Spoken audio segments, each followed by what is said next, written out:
Order, order. Sir Edward Lee to move the motion.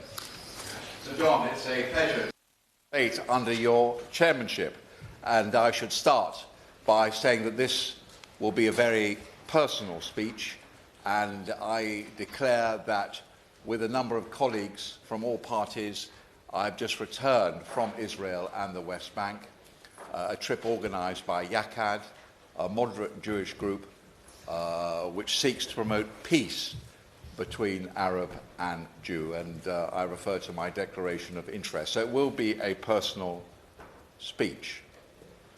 We went to a couple of the kibbutz which were attacked on October the 7th, and of course it is an incredibly moving thing to do, and I want to start, in order to have fair balance, to unequivocally condemn Hamas and all their dealings and the way they even killed women and babies. I'm not going to, it's not my purpose to apportion blame or take sides. I'm pro-Israeli and pro-Jew, I'm pro-Arab and pro-Palestinian. And what was most moving about this trip is that we were in the kibbutz, we were talking to an 80-year-old lady. On that day, she was cowering with her husband. Daughter was down the road. Next door to the daughter, elderly people in their 80s were deliberately burnt to death. But you know what she said to us? She said, "All my life I've striven for peace, and I will go on striving for peace. I even took my driving test in Gaza. I have many friends in Gaza." What an inspiring moment that was. And later we talked to another Israeli woman whose son had been shot dead by a Palestinian sniper when he was simply doing his military service. And she said again, "I'm absolutely dedicated to peace." And we talked to a brother of a hostage. It was a conscript, dragged from his tank, still a hostage. He again talked of peace. And we talked to a young or youngish Palestinian whose father is very well known, been imprisoned by the Israelis for a very long time, who also talked of peace. And we talked to the Prime Minister of the Palestine Authority, who also talked of peace. And the purpose of this debate, if we have any moral authority at all, is to convince our moderate Israeli friends that it is simply not in the interests, the long-term interests of Israel, to hold down in occupation some 5 million Palestinians, 2 million in Gaza and 3 million on the West Bank. And there are many, a majority, I would say, of moderate Israeli citizens who agree with that supposition.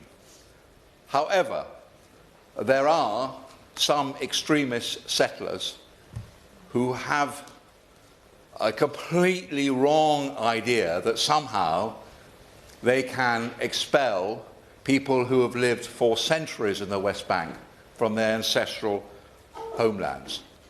This is something which I know our government and ourselves and everybody in this debate will unequivocally condemn.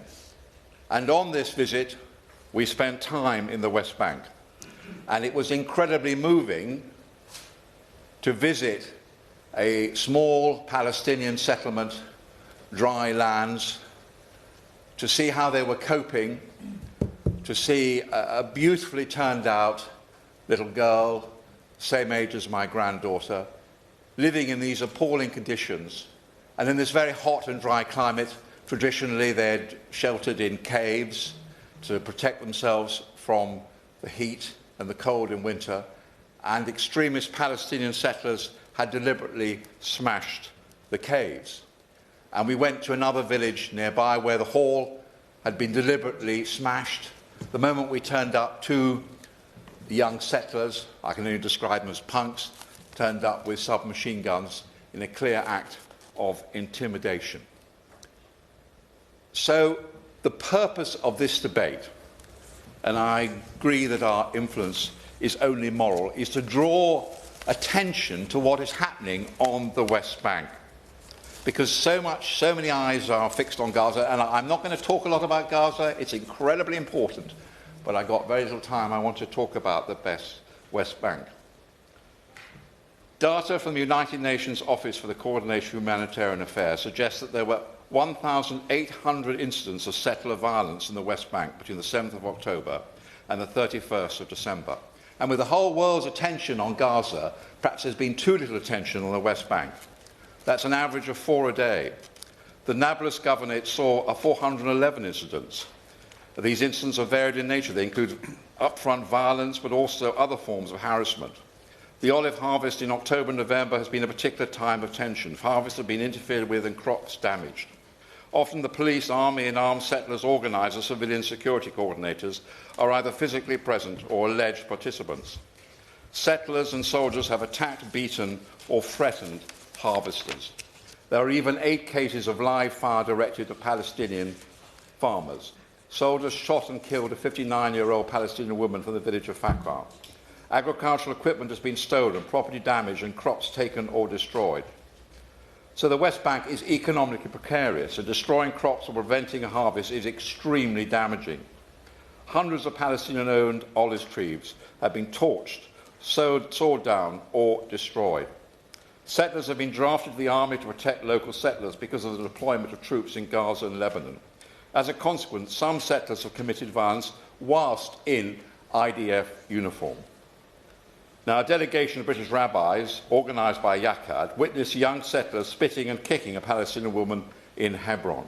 And so it goes on. And we went to Hebron. And again, it's unbelievably moving to go to Hebron.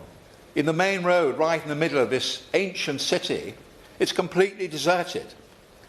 A small settler movement has moved into Hebron, and there are 800 Israeli soldiers protecting them. And the Palestinians are prevented from even walking down the main road in their own town.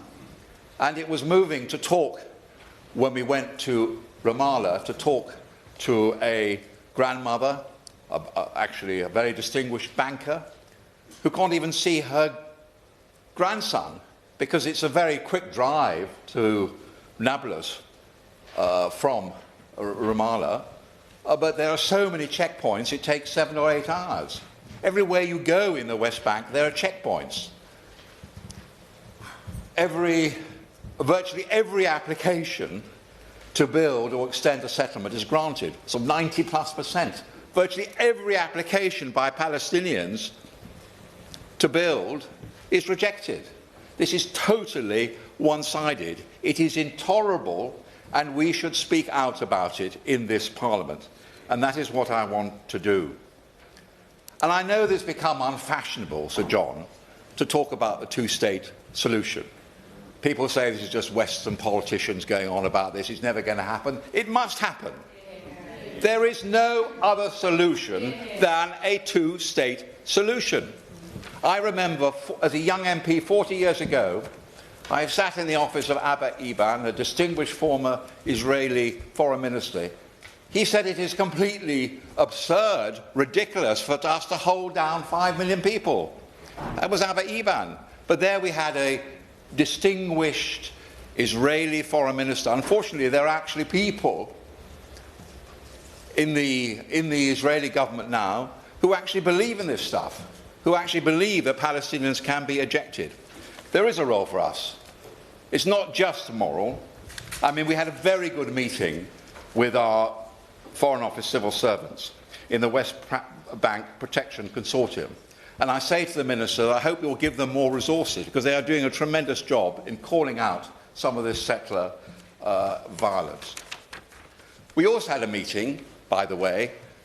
We were anxious to get both sides of this issue. We also had a meeting with the Israeli Foreign Service. Very reasonable, very charming people. They knew all about us, fair enough.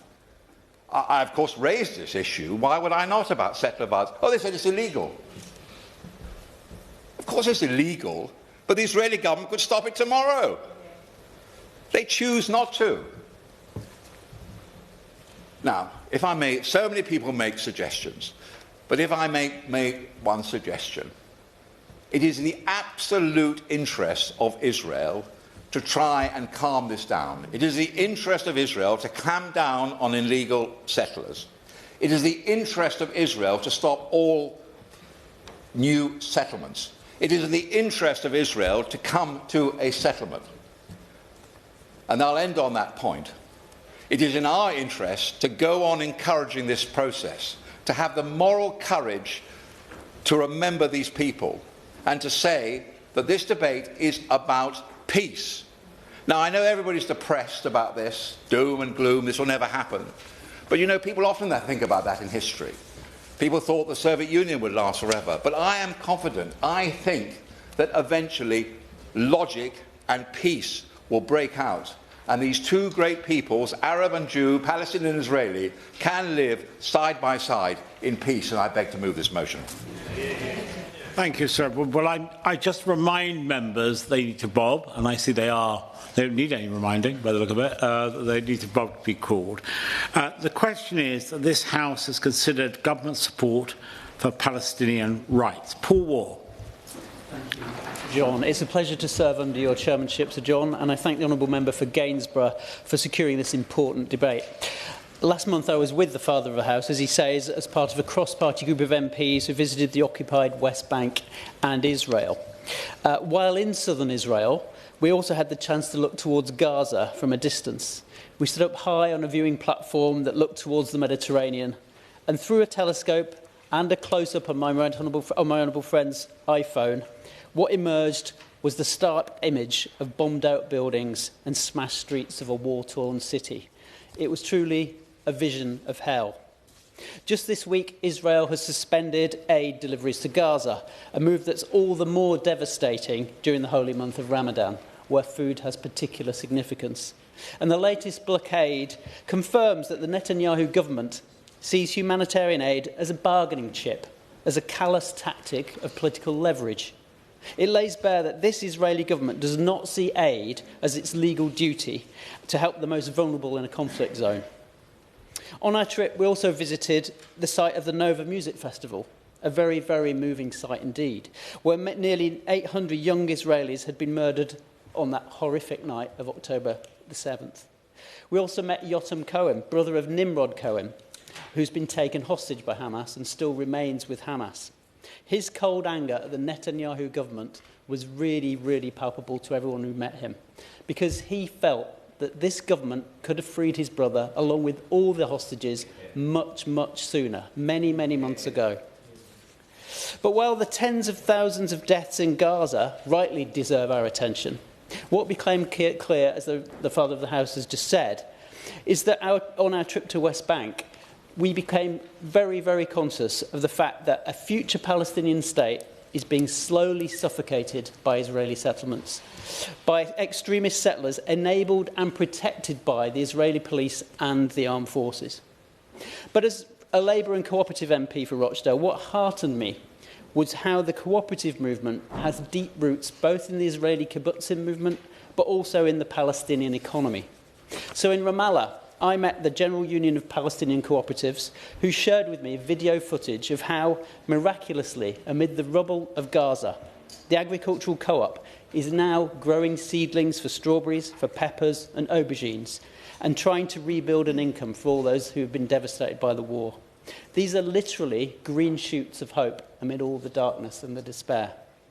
And our trip, organised by Yakad, a British Jewish group which campaigns for political resolution to this conflict, allowed us to see the trauma on all sides and talk to many Palestinians and Israeli peace builders who believe there is still hope.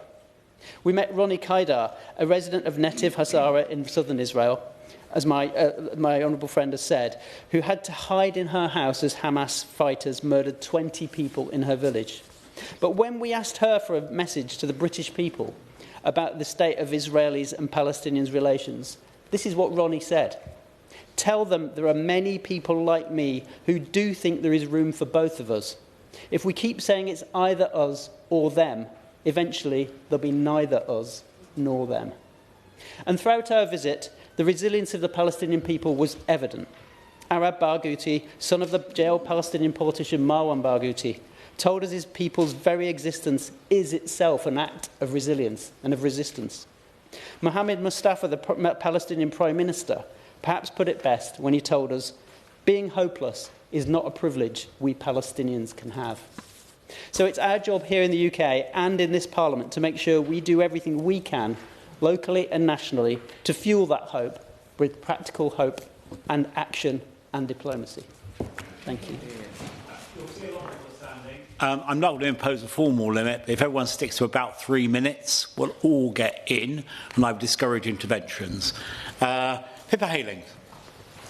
Thank you, Chair, and it's an honour and privilege to serve under your chairship, and I would like to thank the Father of the House, the Honourable Member for Gainsborough, for bringing this critically important debate.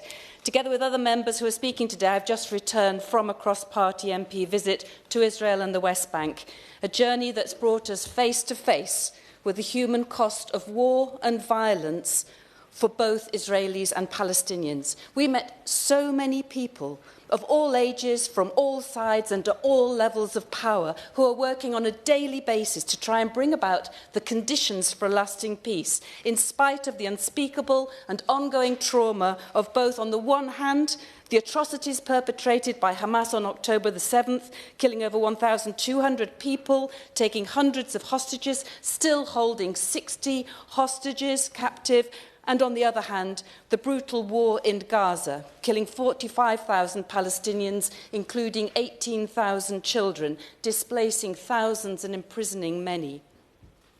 But it's a different kind of violence that extends to the West Bank. It's not new. It did not start on October the 7th, and it's been ongoing and escalating since the ceasefire agreement. During our visit, we were witness to the impacts of daily violence by extremist settlers in the occupied territories and of the policies that continue to erode the rights and dignity of the Palestinian people. That includes the rights of the young Palestinian schoolgirl and her family, whom we visited in her village of Susya. She told us how on a nightly basis she's woken up terrified by marauding settlers who have set up their outpost just nearby. Just a couple of nights before we arrived, late at night she heard the sound of stones being thrown at the window of her home. And that night the settlers also smashed the window of her father's car and slashed the car tyre. She can name them, describe them, and point to where they live. We visited the primary school nearby, built with UK and European aid funding, which had been completely demolished by the settlers. Desks were mangled. The educational picture books were strewn in the rubble. And through a remaining window, we had a clear view of the settler outpost. From there, a quad bike came rushing towards us with 2 settler youths, grins on their faces, swagger in their steps, and a submachine gun slung over their shoulder. For us, it was just harassment. For Nasser's daughter and the families in the village, as you can imagine, it's a terrifying ordeal. And that's why many people, Israeli and international, offer to provide what's called protective presence for Palestinian school children in the rural areas in their villages to try and ensure the basic right of safety as they walk to school, to provide protective presence to Palestinian farmers trying to harvest their crops. That same night, as we left the village, between 3 and 5 a.m., there was a settler incursion during which the neighbour's car was torched with a petrol bomb. The police attended at the request of the village, but the main outcome was that 2 of the internationals staying overnight as a protective presence were arrested. We're then in Jerusalem with a 2-week ban from visiting the West Bank. Impunity for the perpetrators. The removal of equal rights of Israelis and Palestinians in the face of the law and the protection of the police.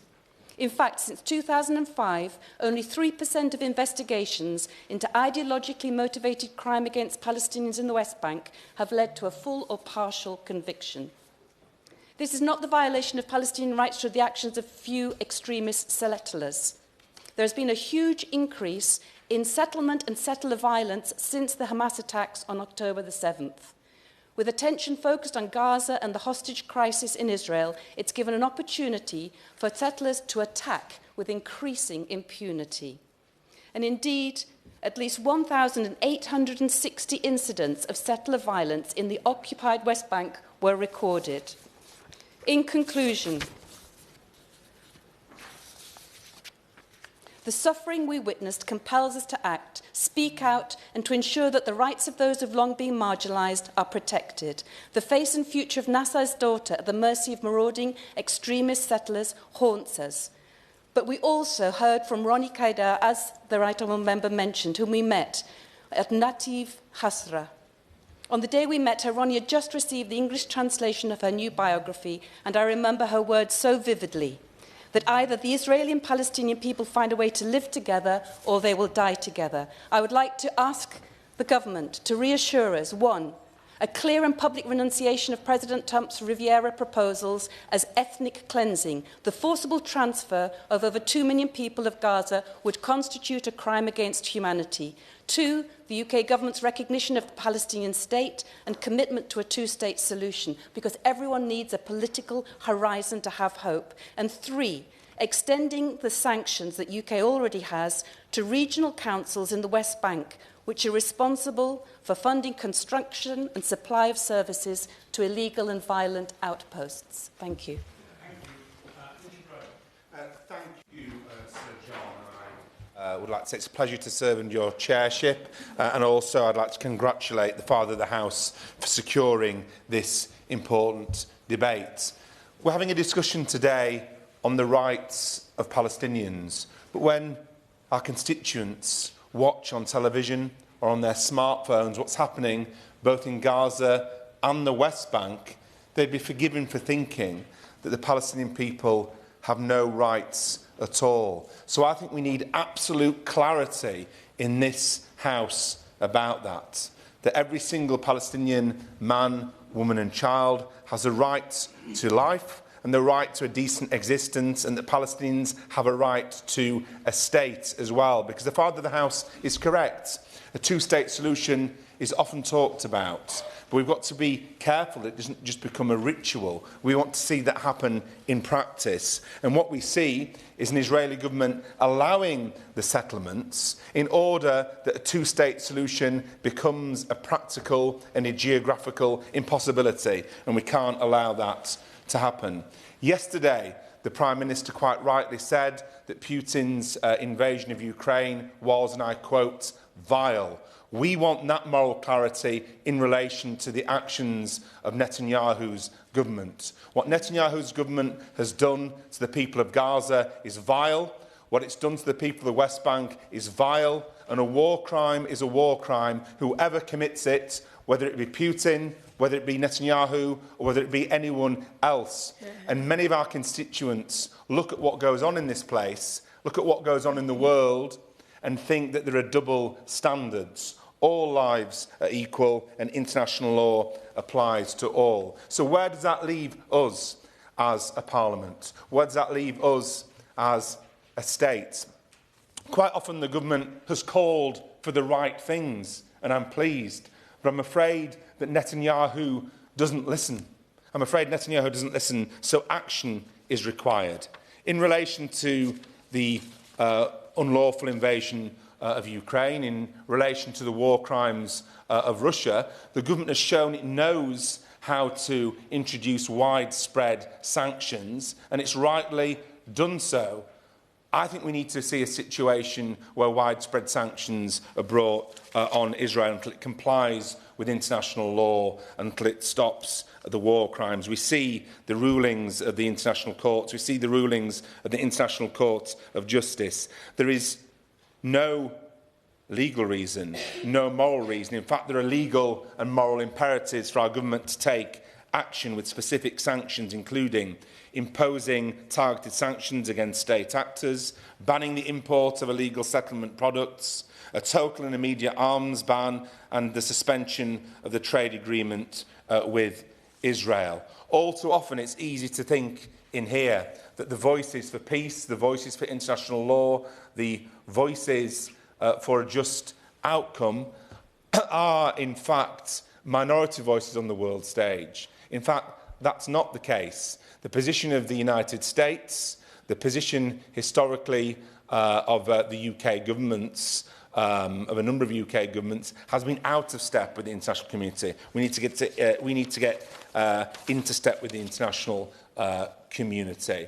And I'll just finish by referring to a meeting which took place in Parliament just last week. It was a meeting with the chair of the Hague group of MPs, and I, along with others, were lucky to go to the launch of the Hague group in The Hague. 9 nations have taken practical action to uphold the International Court rulings and to actually bring practical sanctions against Israel, because if we don't, then our words won't mean enough, and words, I'm afraid, are not enough to relieve the suffering, death and horrendous experiences that are going on in the West Bank and Gaza on a day-to-day basis.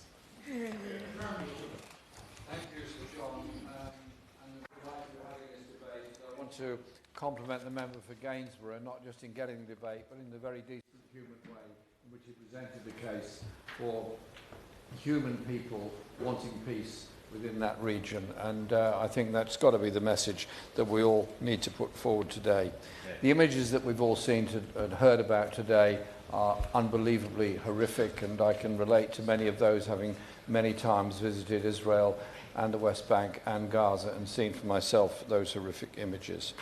And the thirst of people to gain peace through justice, has meant that there's been a search for peace through international law, hence the application that was made by South Africa to the International Court of Justice, hence the application that was made to the International Criminal Court. And it was my pleasure to go to the International Court of Justice with the South Africans to observe the proceedings took there. And with the member for Leeds East and the member for Coventry South, I was in The Hague recently for the launch of the Hague Declaration Group, which is of a number of nations that have determined that they will proselytise on every global stage the carrying out of international law in respect of the illegal nature of the occupation and the illegal nature of the bombardment of Gaza, and indeed now the continuing bombardment of the West Bank. I want to just add this to this debate. We're here as members of Parliament. We've been elected here, and we're all very proud to be here. Our primary function is to hold the UK government to account. Our primary function is to demand policies of our government which are appropriate to the occasion. I've yesterday written to the Prime Minister asking that he initiate a Chilcot-style inquiry into the whole gamut of policies in relation to Israel, in relation to Palestine, in relation to the conduct of this war. Because I think we have to examine ourselves in this as a country, what we've actually been doing over the past few years. And I say that with respect to both governments, because some of us have been in the previous Parliament or previous Parliaments before that. Indeed, the member for Gainsborough and myself have been an equal length of time here. It's just he signed the book 15 minutes earlier than I did on that fateful day in 1983. I compliment him on his speed. And the points that I put in this, in my letter to the Prime Minister, were: history is repeating itself. Today, the death toll in Gaza has exceeded 61,000. 2 Israeli officials now warranted by the ICC for war crimes. And Britain has played a highly influential role in all of this. A recent report by the British Palestinian Committee has outlined the extent of that relationship, including the sale of weapons, supply of intelligence, and the use of RAF bases in Cyprus. Many of us have repeatedly made objections to the use of this base and the continuing supply of weapons. So I think we have to pursue all avenues we can for an independent inquiry and some transparency into what is going on here. Because our government, both governments, have supplied weapons, both governments have supplied intelligence, both governments have allowed the use of the RAF bases in Akrotiri, 61,000 already dead in Gaza, a rising death toll in the West Bank, and as the member for Gainsborough pointed out, an encouragement of the settlement policy by the Israeli government. Let's have some transparency here and hold our government to account in order that we can play our part in bringing about peace and justice for the people of the region. Yeah. Your abbreviated remarks, everyone, if we keep going, we're going to get everyone in. Uma Kamara. Pleasure to serve under your chairmanship, Sir John. And I thank Sir Edward for moving this debate, and the remarks we've heard today have been very powerful. Last week, as a member of the Foreign Affairs Committee, I travelled to the West Bank, to the occupied Palestinian territories through Area C. We also visited Saudi, where we met with leaders discussing their plans and their hopes for peace. We went to Jordan and met their ministers and again discussed their plans and their hopes for peace. And finally, we also went to Tel Aviv and to Jerusalem, to East Jerusalem and West Jerusalem. We went into the heart of the Knesset and we met with our counterparts in the Foreign Affairs Committee there. It was a sobering trip, but I believe in the invaluable power of diplomacy and the immeasurable chances to see this in person so that we come back and speak authentically about the realities of what's happening on the ground. Personally, as the daughter of a community who have faced persecution and fled armed conflict, I found this a particularly emotional and tough trip. In Israel and Palestine, the depth and strength of feeling on both sides is palpable. There are painstaking and tireless diplomatic efforts being put in by the United Kingdom and our FCDO staff on the ground in the region. And our ambassadors are an unsung testament to Britain's efforts to find peace, which is why politicians in the UK, as all of us are, must not inflame tensions. And we must genuinely commit to working to find a peaceful way forward while holding to account the atrocities that we all know are happening. I've come home determined to redouble all I can do to find peace, but also to stand up and be a voice for the things I've seen. In Israel, it is evident that the release of hostages and the return of the bodies is paramount. It seems to be hampering any chance for progress. They're a nation that are in collective, deep trauma and grief. Every single person has a story of being touched by the terror of October 7th and of Hamas. I met with former hostage families, some themselves who are calling for peace, who feel the pain of what's happening on the Palestinian side. And still, they want our hand of peace and friendship, and they want us to understand what they're going through. I was there on the day of the Bibas family funerals, a mother and her 2 young babies who were killed.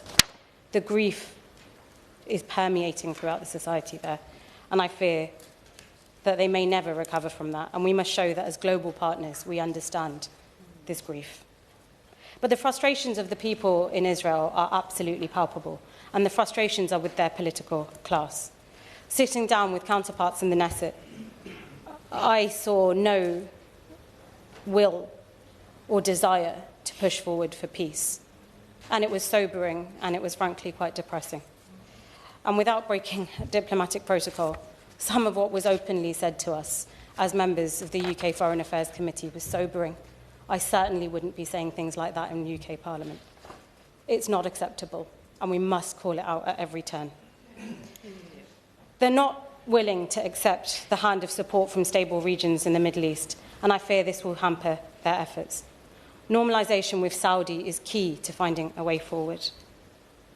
But despite this, I also met Israelis, brave Israelis, who are putting their lives on the line, working in NGOs, who are pushing forward for peace and trying to find a path forward. And we must remember that they too are struggling against a government that doesn't seem to be listening to them.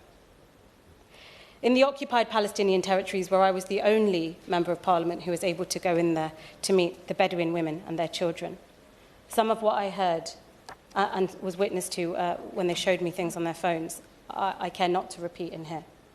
But the settler violence that they're facing, in particular the women and children, are unfathomable, and we must call this out.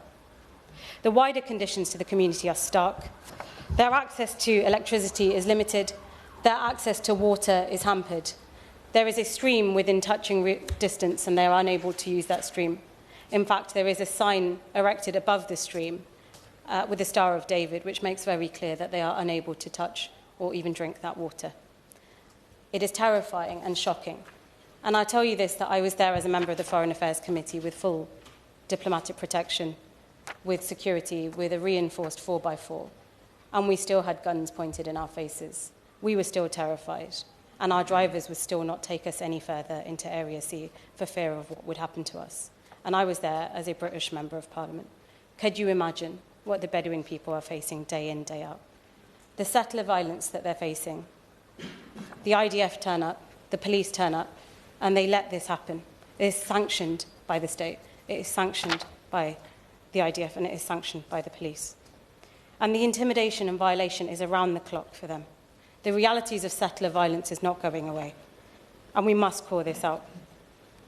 In the old city, the arbitrary demolishing of family homes and of homes of generations past is stark. It was shown to me by a brave Palestinian man and a brave Israeli NGO worker who walked us around. He told me that he was expecting to get a call from the security services the minute we left, because as we know, it's the most surveilled place on earth. There are cameras at every turning. And I walked past the rubble of family homes, of lives once lived, and I felt the fear of those still living. But despite this, their resilience and their determination to stand for their homes and their land is unwavering. The UK must continue to push for the unhindered access to and the provision of aid. We must resist the Knesset's crippling restrictions to NGOs and foreign aid workers. We must resist their ability to block foreign reporters from reports on what's happening on the ground. And we must allow humanitarian aid access into the West Bank and, crucially, into Gaza. I asked the Minister today on what our government's response is to the settler violence and call for the consideration of sanctions on settlement goods. We know Israel is now stopping entry of all aid into Gaza. We must condemn this at every level. Hamas's military capabilities need to be eliminated, but an ideology is much harder to root out. But with time and peace and education, this is possible. The Palestinian Authority needs political reform so that they have the confidence of the Palestinian people. But what's clear, Chair, is that both sides cannot do it alone. International allies and allies in the region have a seismic role to play, and we too in this room have a seismic role to play. I won't forget what I've seen for the rest of my life, but I've promised that I come back redoubled to be a strong voice here and to work with partners globally to push forward so that the region may finally see peace, that Palestinians will have their statehood, and that Israel can be safe and secure. Thank you. Thank you. Now, I do appreciate that this debate is arousing strong feelings, and I want to get everyone in. Please work with me. A couple of minutes each, we'll get you all in. Okay? So I've got Shawrat Alam. Thank you, Sir John Hayes. It's an honour to serve under your chairship. And can I say a special thank you to the Father of the House for his compassionate and humane speech. It was extremely touching.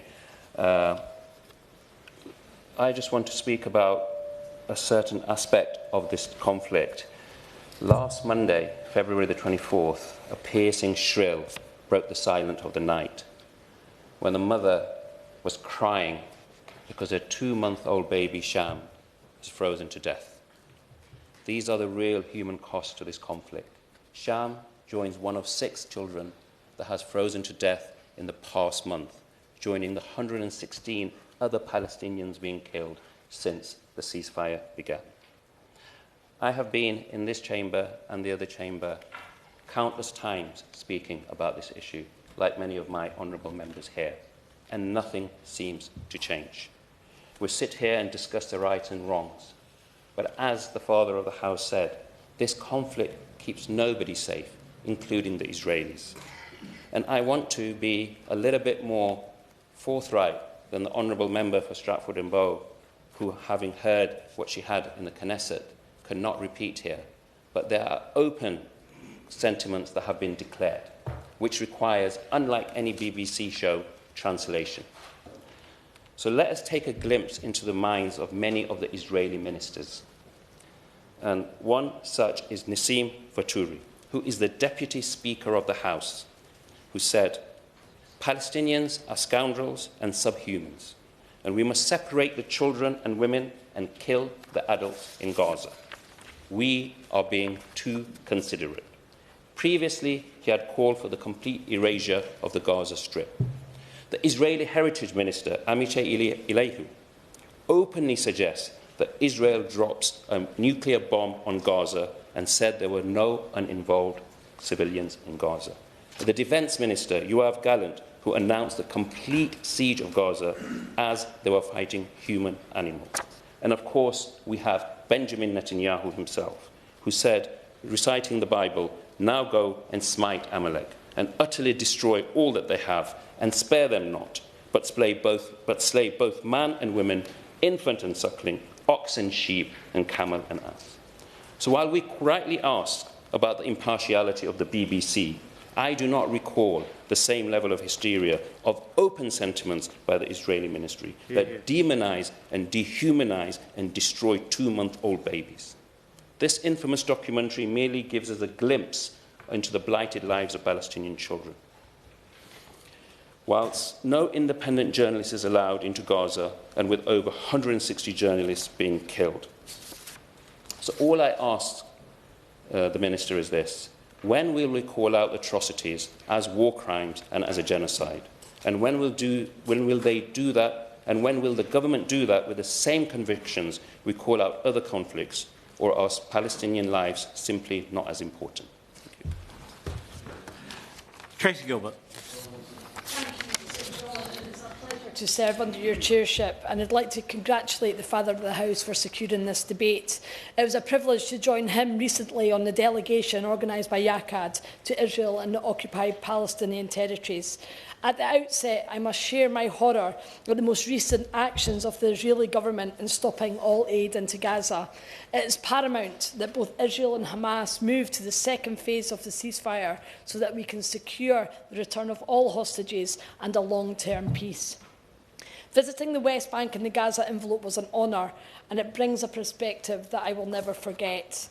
Whilst in the West Bank, we heard directly from Palestinian families who have been victims to settler violence. It is estimated that there are around 250 settlements in the West Bank and in East Jerusalem. Settlements that have led to attacks on Palestinian families and Palestinian children harassed on their way to and from school. Cars being burnt and damaged, houses and schools being destroyed, access to water and roads being blocked, and families being prevented from working their land to make a living to feed their families. Not only did we hear about the settler violence, but we witnessed the violence firsthand when we were approached by 2 armed settlers in the South Hebron Hills. An even more alarming incident occurred last week when YACAD had a trip of a group of British rabbis on a similar visit to ours. A settler drove his car towards the delegation, threatening to run into the group on several occasions, blocking the participants from leaving the area and then driving into the side of the delegates' bus, as well as the car that was accompanying them with a photographer. The same delegation of rabbis, British Jewish leaders who care about Israel and want peace, saw firsthand settler youths attacking Palestinian women in Hebron. They spat and kicked at the women until the military intervened. There was no punitive action taken, and it's clear that in the West Bank, settlers control the land. Look, I will give way. I thank my honourable friend for giving way and for speaking so passionately about her visit. I worked as a human rights observer in Hebron several years ago now, and one of the things that I think is too little understood in this place and in the other chamber is the day-to-day humiliation and degradation that Palestinians are put through, as well as the horrific violence. That day-to-day humiliation and degradation is just as unacceptable. I wonder if she agrees with me about that. I thank Honourable Friend for our intervention, and I absolutely agree. The challenge that the Palestinian people face just trying to live their day-to-day lives is completely intolerable. And as I said, luckily on this occasion, no one was hurt, but that is not every occasion. These are just a few examples of the threats of violence that the Israeli settlers inflict on Palestinians every day. The situation of Palestinians in the West Bank and in Gaza is desperate. In July 2024, the International Court of Justice issued an advisory opinion declaring Israel's occupation at the West Bank, East Jerusalem and the Gaza Strip as unlawful under international law. The court emphasised that Israel's prolonged occupation and settlement activities violates the Palestinian people's right to self-determination and contravenes international legal principles. It also stated that all states are obligated to ensure that they are not in any way aiding or assisting the maintenance of the continued presence of Israel in the occupied Palestinian territories. As a democratic country committed to the rule of law and human rights, the UK must consider the gravity of this ruling and how it will affect the UK-Israeli relations. In particular, the UK must examine whether continuing to allow goods that are produced in settlements in the West Bank to enter the UK market would be considered as assisting in prolonging the occupation and hence denying basic rights to the Palestinian people. I welcome the sanctions that we put in place last October, but I am keen to hear from the Minister what impact those sanctions have had and what further actions the Government can take, for example, extending sanctions to regional councils in the West Bank, which are responsible for funding illegal and violent outposts. Sir John, I will close with the powerful remarks made by Ronnie Kilder, who we met on our delegation, as colleagues have pointed to. A woman who has lived in the Gaza border most of her life and survived the attacks on October the 7th. Ronnie said that either the Israeli and Palestinian people find a way to live together or they will die together. Jim Shannon. Under your chairship, can I first of all thank the honourable gentleman for Gainsborough for setting the scene. The topic of government support for Palestinian rights cannot be discussed without acknowledging Israel's right to exist as a secure and democratic homeland for the Jewish people.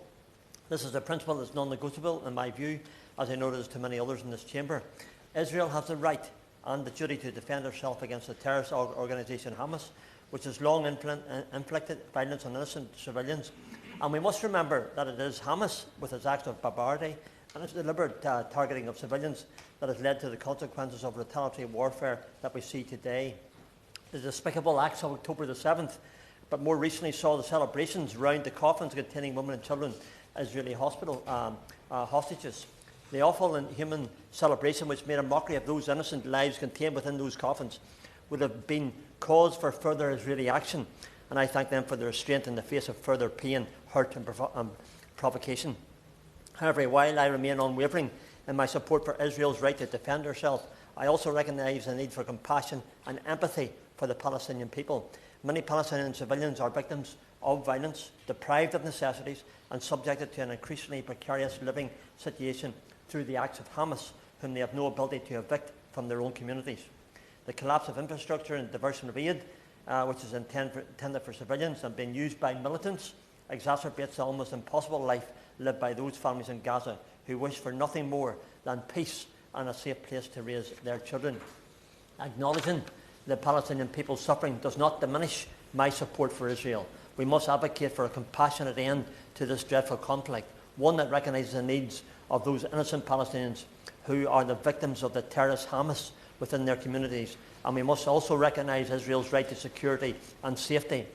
Were it not for the fated Iron Dome, the simple fact is that Israel would have been wiped off the map, and the genocide of these people, which is the aim of Hamas and all other interested parties, would have been completed. And Hamas, of course, they've been baby killers, they've raped women, they've murdered everyone. The suffering of women and children are realities that cannot be ignored. And this is why we are all in this chamber today, to advocate for peace, for a new way forward, and for hope for all those children on each side of that boundary in Gaza. It is clear that peace cannot be achieved unless there is a mutual recognition of each other's rights. Palestine must unequivocally acknowledge Israel's right to exist politically, territorial and socially. That recognition must also be accompanied by a commitment to peace, which means an end to terrorism and violence.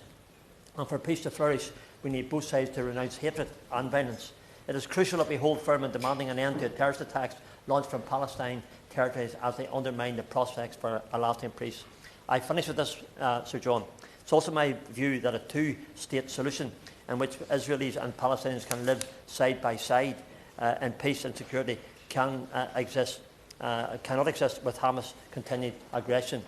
And the government, I believe, has a role to play in addressing this issue, not just by offering support for humanitarian aid, but also government has a role in standing firm in our support for Israel's security whilst pushing for a genuine peace. If we do that, Sir John, then we can find a way forward if there's a willingness and if Hamas are eradicated from this earth.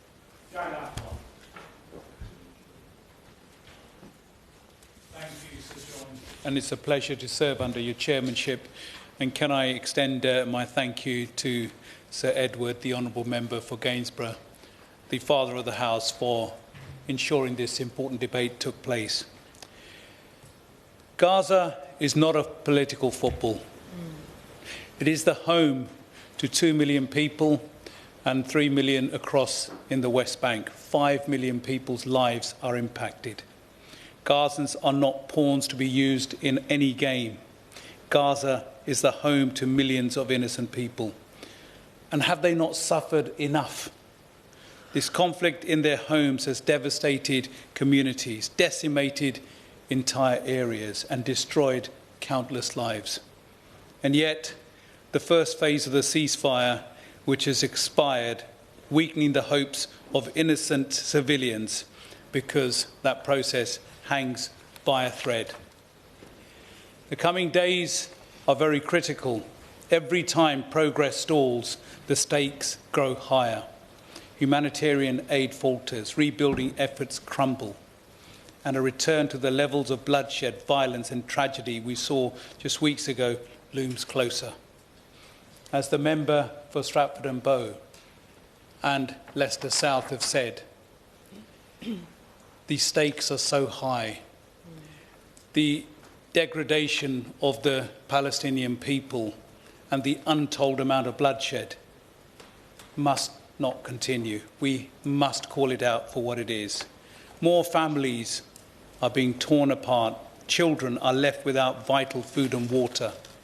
And more lives are left in limbo with little relief in sight. Gazans are living with uncertainty on all sides. Uncertain if Israel will allow aid in. Uncertain if they will ever rebuild their homes. Uncertain if they will ever have a land of their own.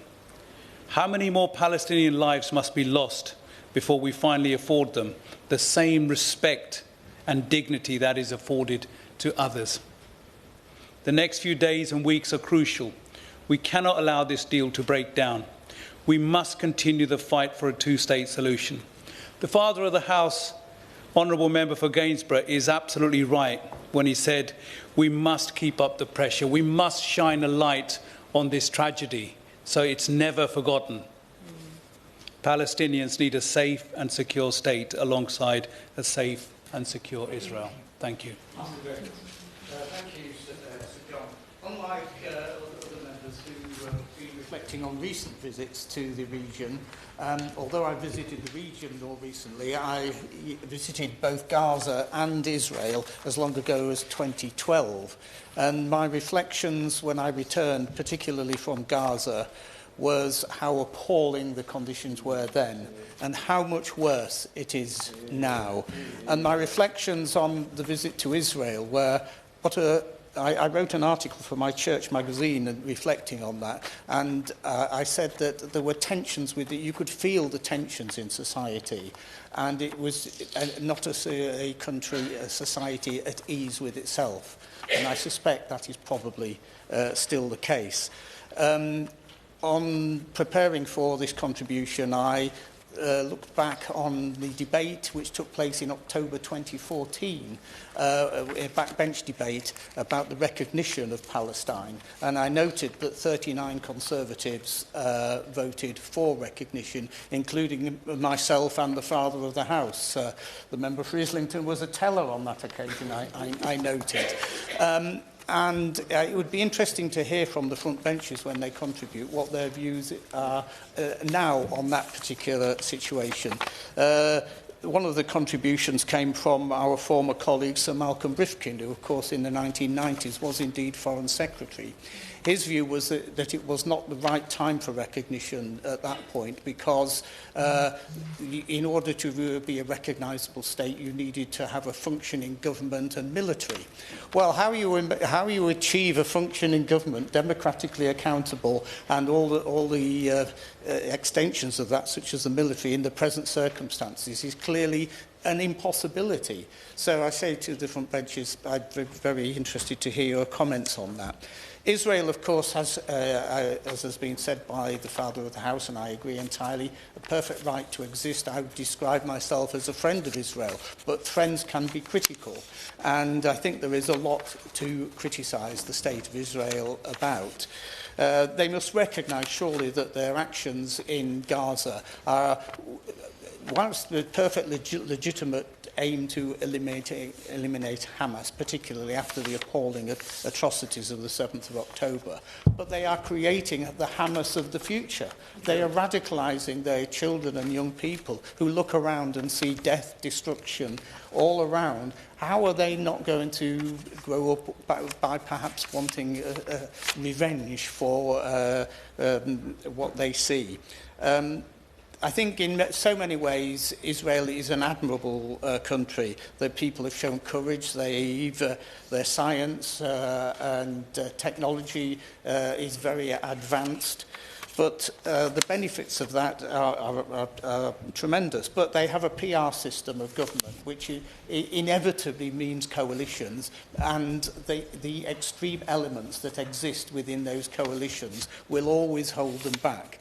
So, Sir John, I very much hope that from this debate, a united approach can be taken, that we recognise the rights of Israel, but we also are extremely critical where appropriate. Yeah.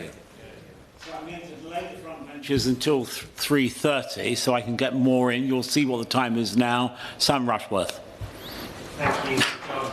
And may I also thank the Honourable Member for Gainsborough, who I got to know well recently on our visit to the region. And may I also thank everybody who's spoken today. I'm rapidly rewriting my speech, as many things have been covered that I would have said.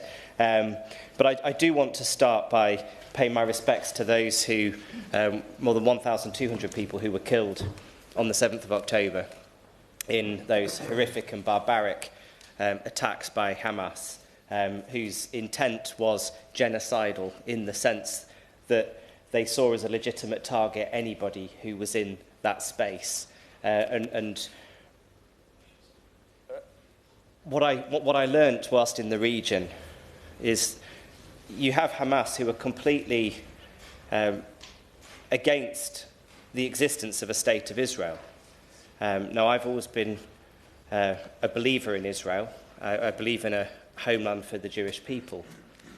But what I discovered is that Hamas are not the only organisation within that space who are opposed to a two-state solution, because it seems that extremist elements in the Israeli government are likewise opposed to a two-state solution.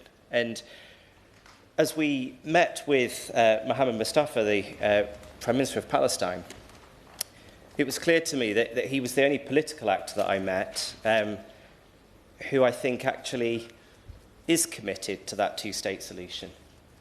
Now, others have spoken well on the settler violence that we witnessed, and it was horrific, and it is horrific to see people living under decades of occupation.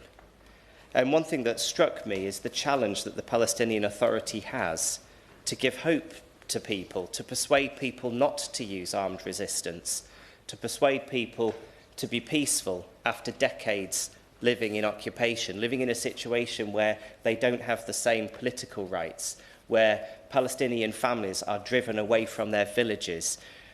As the member for South Cambridgeshire described well, a school that we saw that had been smashed to pieces, the remains of children's workbooks still strewn across the floor.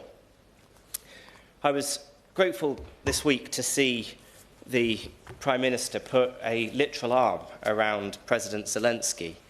I feel that the time has come that we need to also put an arm around the Palestinian people.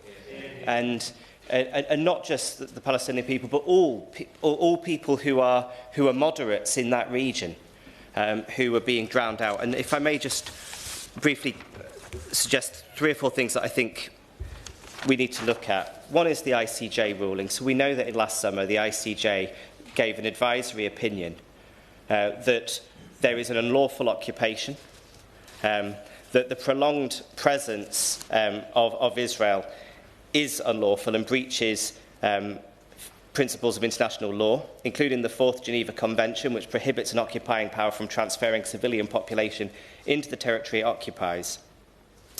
That also put obligations onto states to recognise the illegal situation. And I think it's disappointing, actually, that the United Kingdom government abstained in the UN General Assembly on this.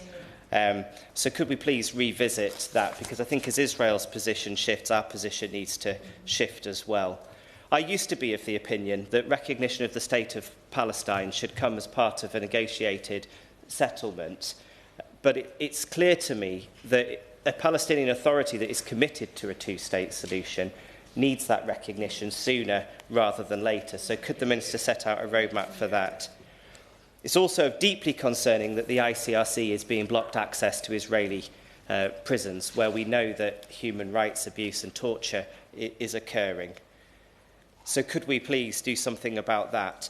And also, the economy of Palestine is in a terrible state, and as we visited with the Palestinian Bank, a specific ask was to include within the mandate of British international investment Palestine to strengthen the Palestinian economy. And finally, settler violence. Can we do more on sanctions? And can we please put an arm around those people and say that enough is enough? Mohammed. Thank you, Sir John. It's a pleasure to serve under your chairship, and I want to congratulate my right honourable friend and the Father of the House for bringing this important debate.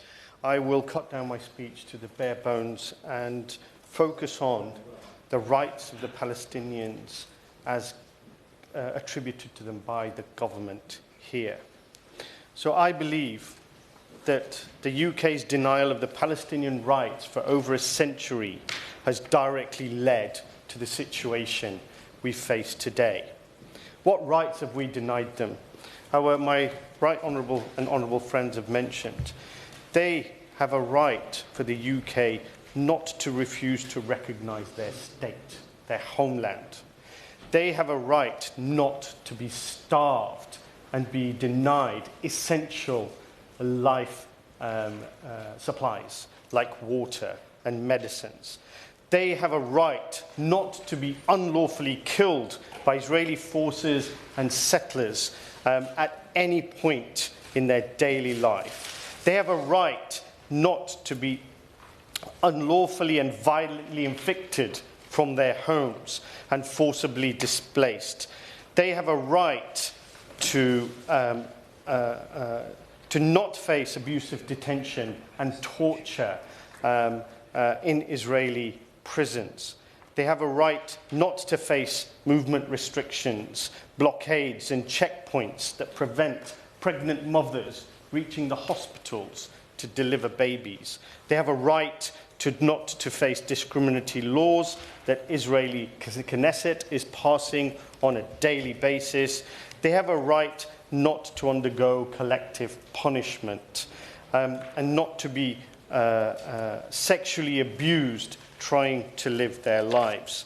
So to conclude, Mr. Chairman, it is clear that the successive UK governments and many in these chambers have denied the rights of Palestinians and continue to do so in their blind loyalty and defence of Israel and its many war crimes. The Palestinians are as human as any Israeli or Ukrainian and deserve the same rights from the UK. Thank you. Two opposition spokesmen, the Shadow Minister and the opposition, the Liberal Democrats, both agreed to have slightly shorter time. So I'm going to try and get two more people in. 1 minute. Nadia Wickham. Thank you very much, Sir John, and I thank the Father of the House for securing this debate. The director of the film No Other Land, Baz al-Adra, called on the world to stop the ethnic cleansing of the Palestinian people in his acceptance speech. We must bear witness to the atrocities documented in his film and the genocide documented on our mobile phone screens and heed his call. Having committed what many experts are clear is genocide in Gaza, Israel is now, during the holy month of Ramadan, once again collectively punishing the people of Gaza by withholding aid. Now, the UK has licensed arms for export to Israel, and UK military bases have been used to facilitate military cargo to Israel and for surveillance flights over Gaza. So it's very difficult to argue that the UK government is not complicit in at least some of Israel's breaches of international law. If the UK is seen to take an inconsistent approach to war crimes, it undermines the international legal order, which is there to protect all of us. We must not treat Israel differently just because they have been our ally. And if the ceasefire holds, and we must do everything in our diplomatic power to ensure that it does, rebuilding Gaza will be a huge challenge, which we must play our part in by committing significant funding and other resources. So I'd like to ask the Minister to answer the following questions. When will the government recognise the state of Palestine? Will the government stop all arms sales to Israel and other military support? Will it implement sanctions on Israel? And will it commit to funding the rebuilding of Gaza? And if not to any of these questions, then why not? Why is our response to Russia's war crimes in Ukraine so different to Israel's war crimes in Gaza? And can the government not see that hypocrisy on this issue does the whole world a disservice and threatens global security?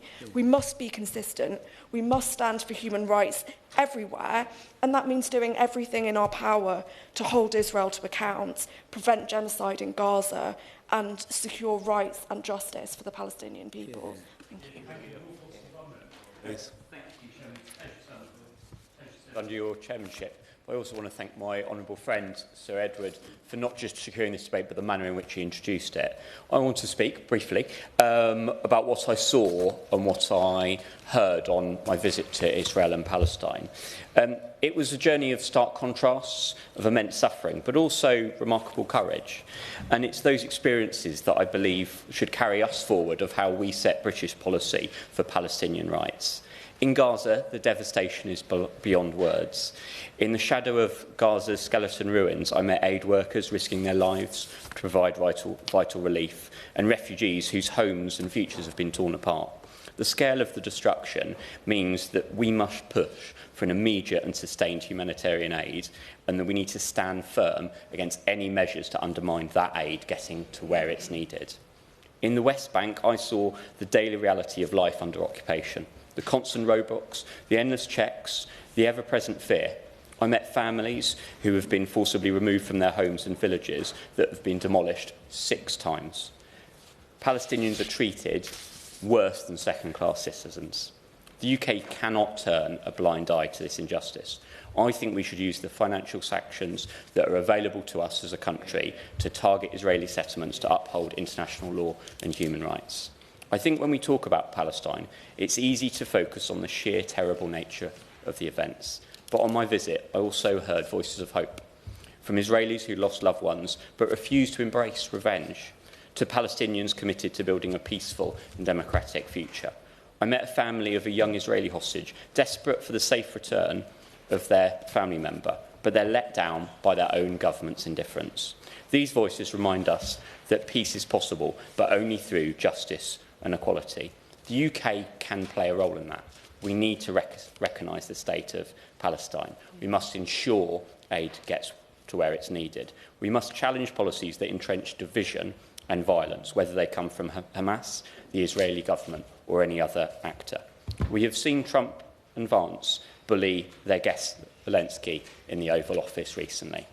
Yet across the Atlantic, Britain continues to stand up for its ally, Ukraine. We must seize the chance to support countries that find themselves enslaved, isolated and bullied by their neighbours' aggression. The UK should use its worldwide respected authority to support these nations in their recognition for statehood. The people I met deserve our support.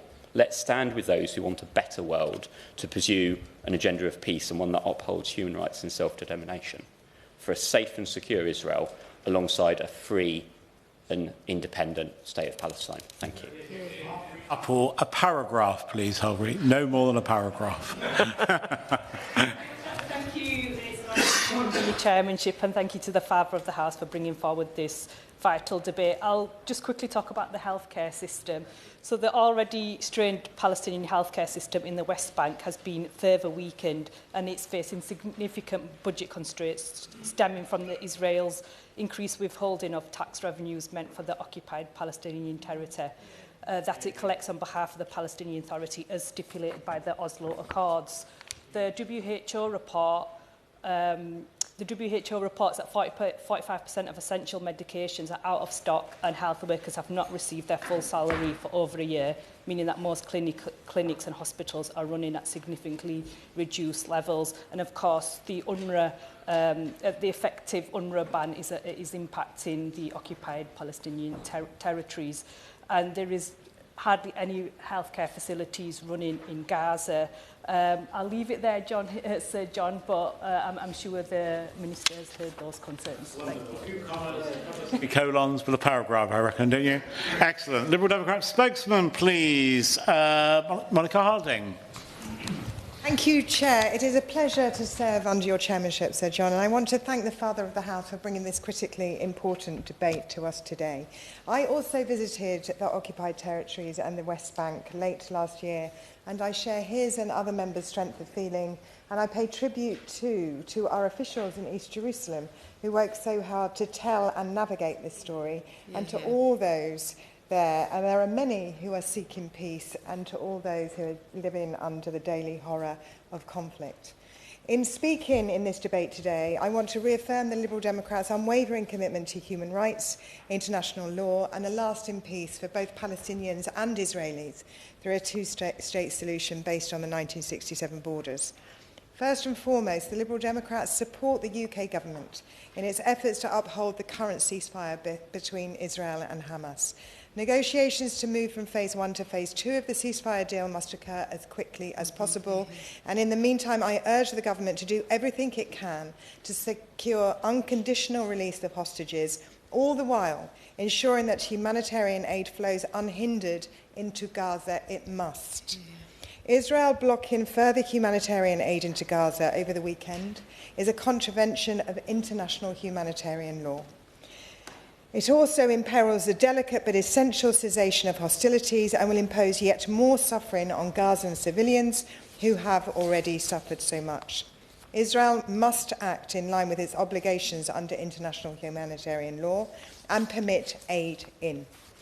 I also want to note with concern developments in the West Bank because despite the ceasefire in Gaza, there are strong indications that the Israeli military is refocusing efforts on the West Bank. Israel's own Defence Minister, Israel Katz, confirmed last Sunday that 40,000 residents were displaced from refugee camps in the north of the West Bank and that Israel will not allow the return of the Palestinian residents.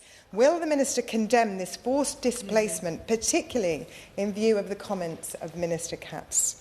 Moreover, the UK must respect and act upon the ICJ's advisory opinion on the occupation, cease all trade with illegal Israeli settlements, and work to end the arbitrary administrative detention of Palestinians by the IDF. The continued expansion of settlements in occupied territories is an obstacle to peace, and the UK must stand firm in its condemnation of these illegal actions. Turning to the issue of arms exports and human rights, I want to re-emphasise that it is indefensible that the UK continues to export arms to countries where human rights violations are rampant, and the Liberal Democrats have long been calling for an immediate suspension of all arms exports to Israel, in line with the Foreign Office's own human rights priorities. The UK must also take a stand by immediately recognising the state of Palestine. I saw for myself the rapidly shrinking state when I visited. Before it disappears, we must recognise it. But recognition alone is not enough. We must actively work with international partners to support democratic leadership in Palestine, invest in peace-building initiatives, and use trade as a tool for economic cooperation and stability.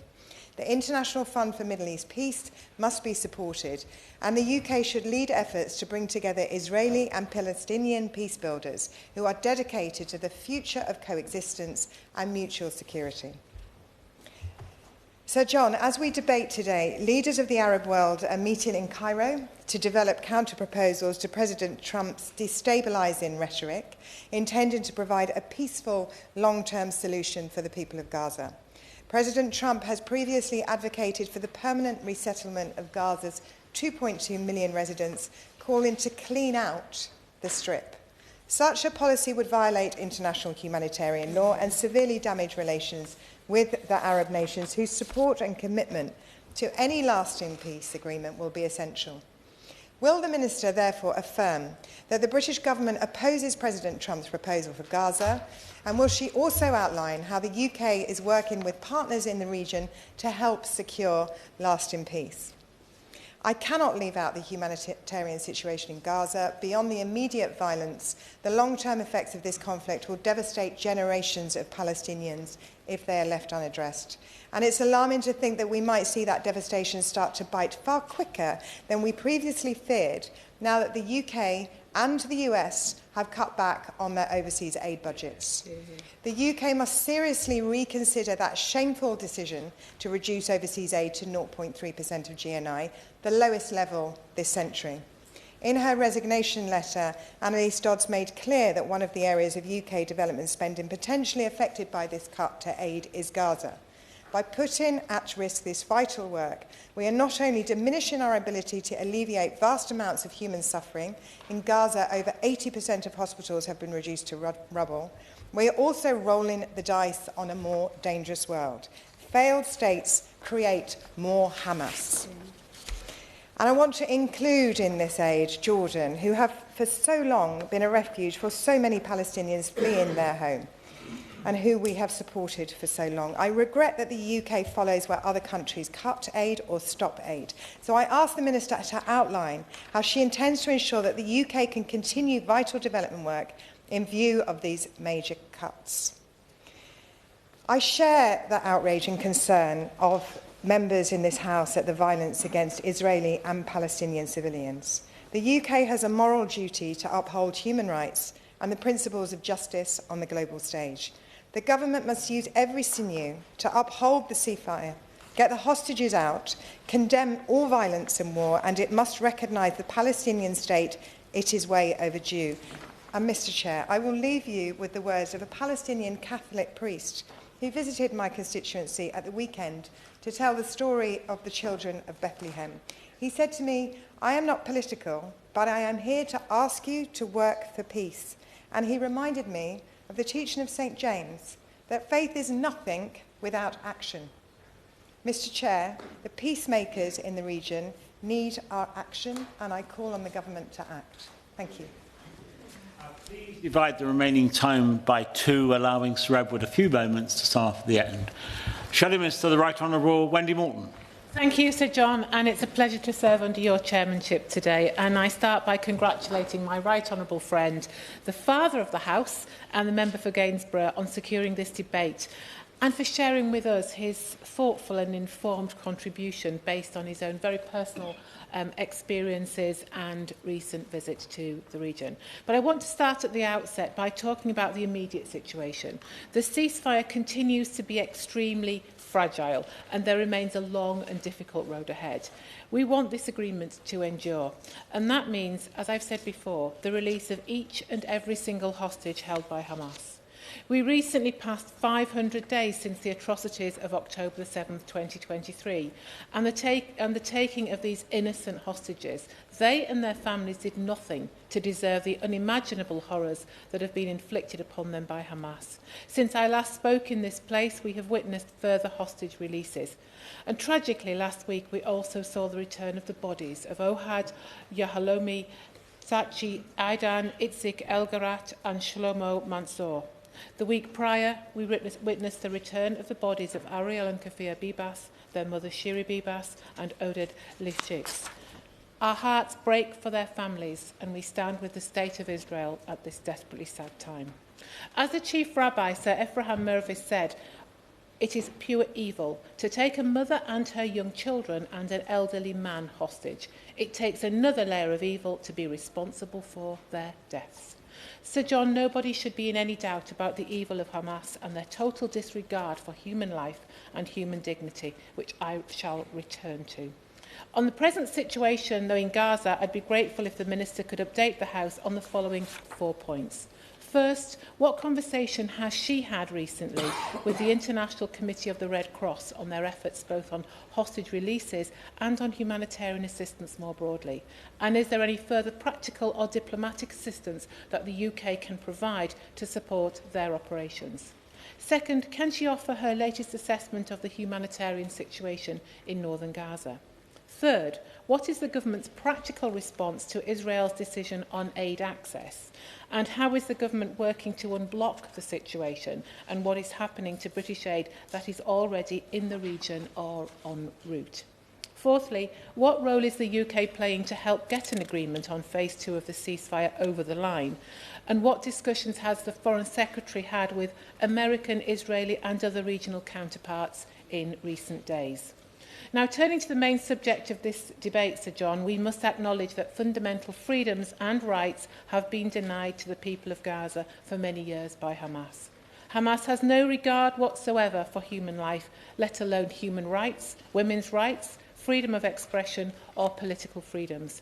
Hamas has been deeply repressive of civil society and political opposition, and we know it has arbitrarily arrested journalists. Hamas has also executed Palestinians and has form on sentencing Palestinians to death. In both Gaza and the West Bank, the LGBT community has been subject to attacks, and elections have not been held in the West Bank since 2006.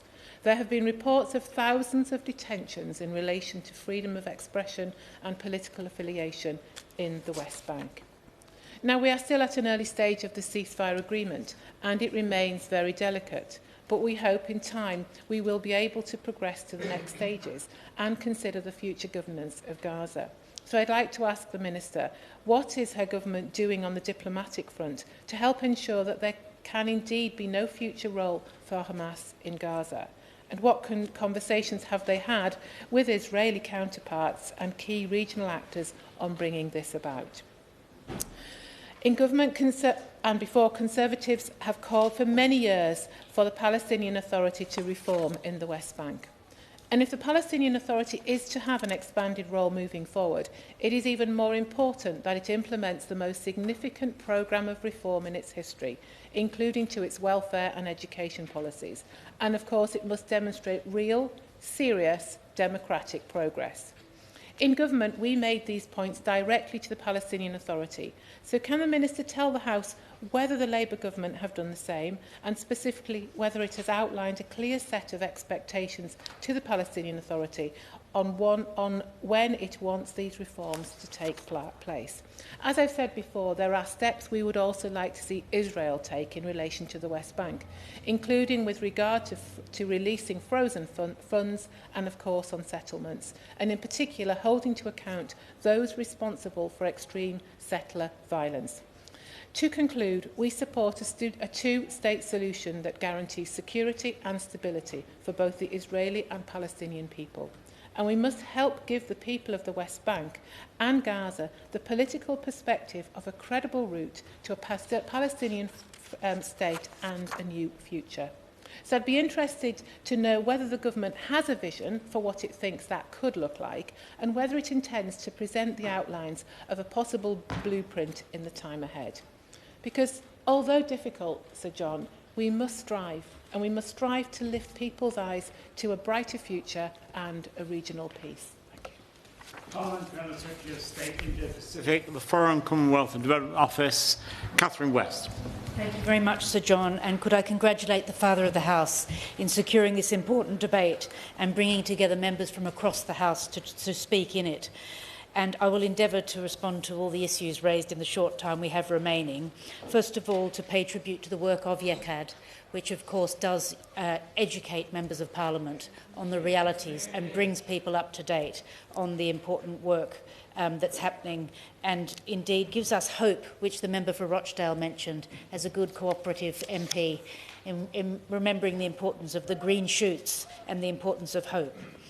The agreement to end the fighting in Gaza was a major step forward, ending combat operations and increasing aid for Gazans while allowing the release of 38 hostages in Gaza so far, including British national Emily Damari and Eli Sharabi, who has close links to the UK. The bodies of 8 deceased hostages have also been released, including Oded Lifshitz, who also had links to the UK. And we've been clear from the outset that a ceasefire is simply the first step towards a lasting solution to this crisis and a lasting peace. Because what's needed now is a political process and a political horizon towards a two-state solution. And that's why it's so important that members of the Foreign Affairs Select Committee visited the region so that they can deepen their understanding, so that we can continue to have these debates in Parliament and push those of us who are in the front line with the discussions, with the interlocutors, to ensure peace, security and the protection of fundamental rights, both for Palestinians and Israelis. The Palestinian Authority has a key role to play in the future security and governance of Gaza.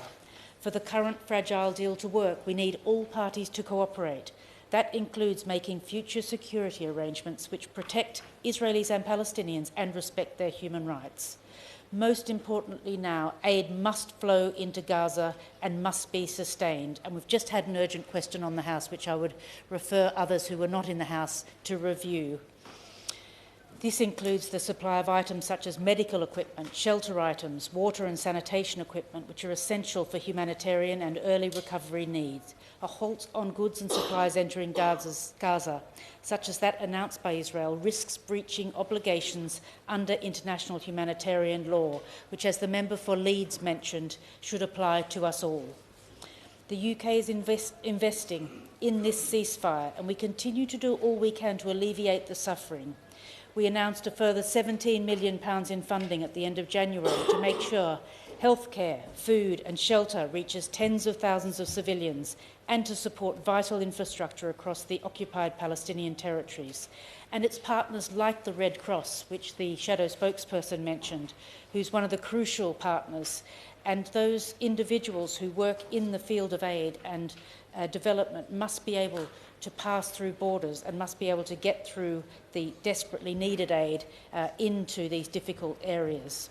The government's announced £129 million funding for the OPTs so far this financial year, including £41 million for UNRWA, delivering essential services to civilians in Gaza and the West Bank and to Palestinian refugees across the region, including, of course, the support of essential healthcare, which the MP for Huddersfield mentioned, being so important. On education, we earmarked £5.8 million of UK funding this financial year for Global Partnership for Education work in Gaza and the West Bank, and, of course, the Education Cannot Wait initiative. The UK will play a leading role in international efforts to support a Palestinian-led recovery and reconstruction, highlighted in the speech of the MP for Nottingham East. We welcome the leadership of Arab partners, as demonstrated by the discussions in Cairo today, about plans to reconstruct Gaza, as the member for Rochdale also talked about, the importance of agriculture and the economy. We're supporting efforts towards finding a single viable plan for the next phase of the ceasefire and reconstruction. And civil society must have a strong role in Gaza's early recovery. It's crucial to lay the groundwork for inclusive governance, accountability and transparency. We'll continue to work with Israel, the Palestinian Authority, the US and Arab and regional partners to build consensus for governance and security framework in post-conflict Gaza.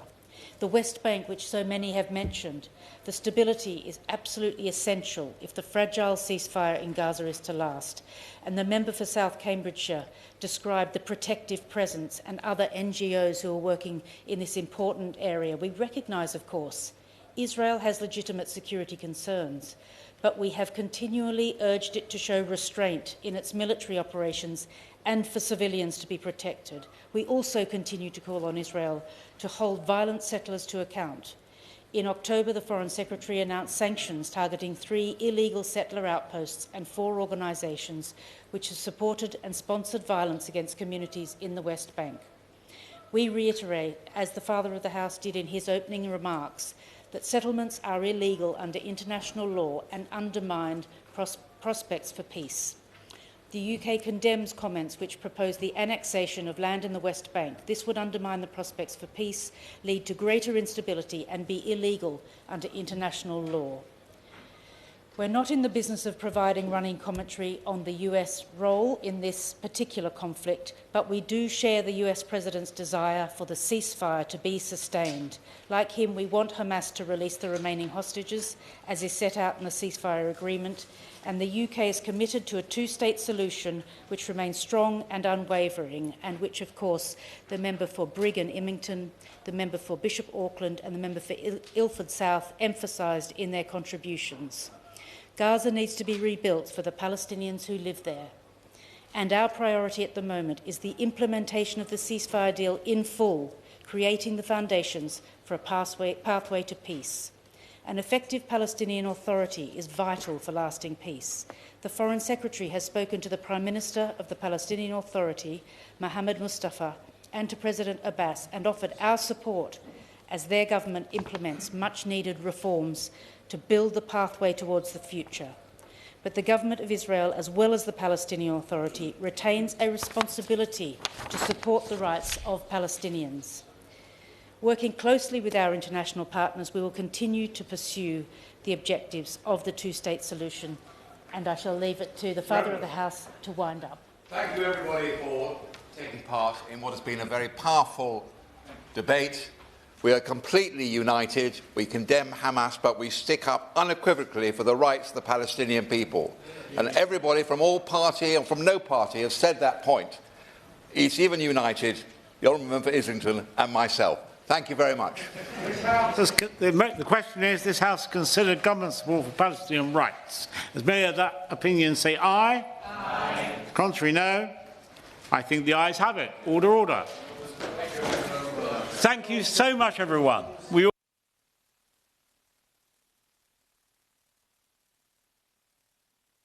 Right. Minister, thank you so much. I'm sorry to abbreviate you, but I just wanted to get everyone the chance to contribute.